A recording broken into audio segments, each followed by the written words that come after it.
Hey everybody, Daniel here from Signature Performance. Just wanted to show you a build that might catch your attention, right? You might be scrolling through Instagram or Facebook and go, wow, look at those wheels. I wanted to take a little extra minute to kind of show you what it takes to actually do that. We were reached out to by this customer. She was looking for some wheels and tires for her husband's truck. They had already kind of decided on a particular brand that wasn't available. She spent some time with Jimmy and then worked with me. We ended up landing on this set of 24 by 12 KG1s.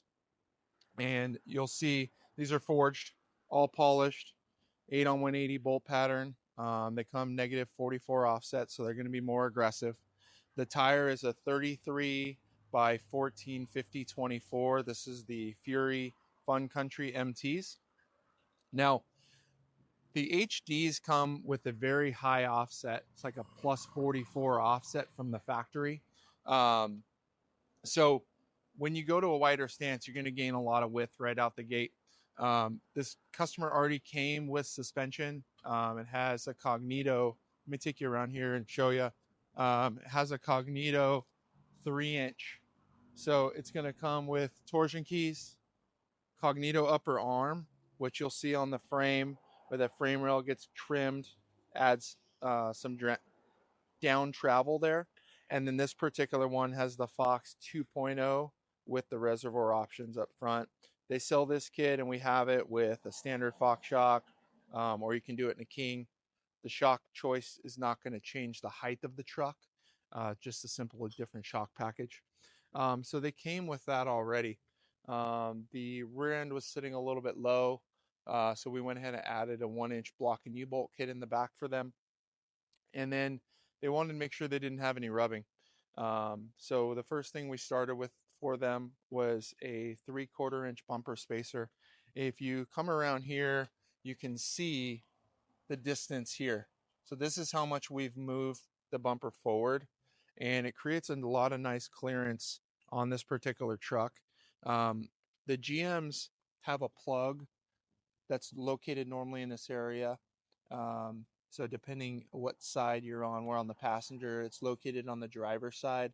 So a lot of the old days we could just cut right here and be done with it. But because of that plug, you don't have that ability on this truck. So a bumper spacer is a great way to choose that. We do have a couple different sizes, 1/4 inch, 1/2 inch.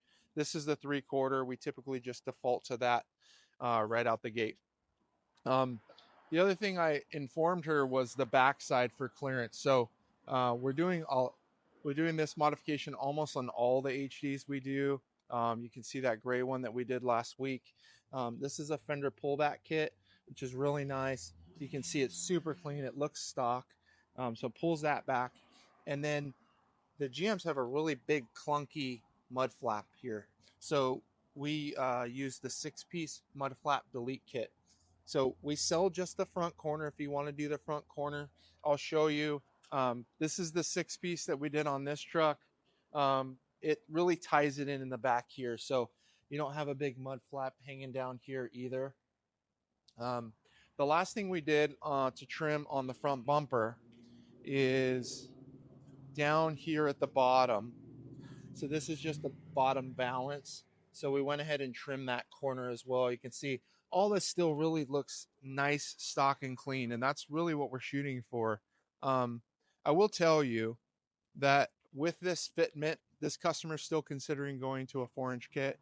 And that's likely what we'll do. So if you're really trying to max it out, this fitment is it. This is, again, 24 by 12, 14.5 inch wide tire on a 2.5 to 3-inch leveling kit. So we really like the way this truck came out. It does drive pretty good.